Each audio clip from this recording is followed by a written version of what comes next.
à l'époque, on parlait beaucoup des rogue states.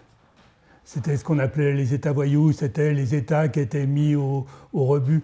C'est passé de mode, mais bon, à l'époque, au rebut de l'Occident. Donc c'était la Libye, tout un tas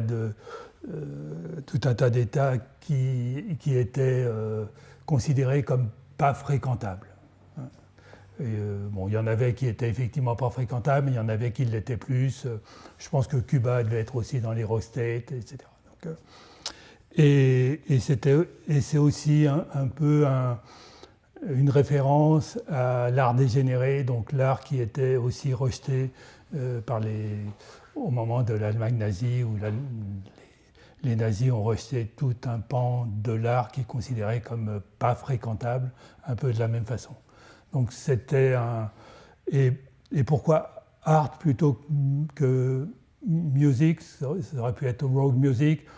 D'abord parce que je trouvais que ça sonnait un peu mieux que rogue music, et j'avais déjà dès le début dans l'idée qu'il y aurait peut-être autre chose que des disques, ce qui a été assez rapidement le cas. Donc voilà, c'est l'histoire du titre, et finalement ça passe bien.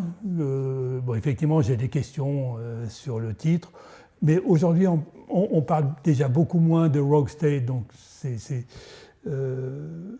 et je pense que je pense que c'est plutôt mieux compris. Il y a un autre avantage, c'est que c'est très très peu utilisé.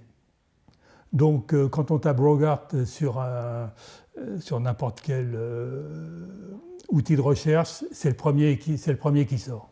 Donc c'est aussi plus facile, que c'est vrai par rapport à beaucoup de noms qui sont plus communs. Ils sont très très utilisés par d'autres, et donc voilà, c'est l'autre avantage, mais que j'avais pas anticipé à l'époque.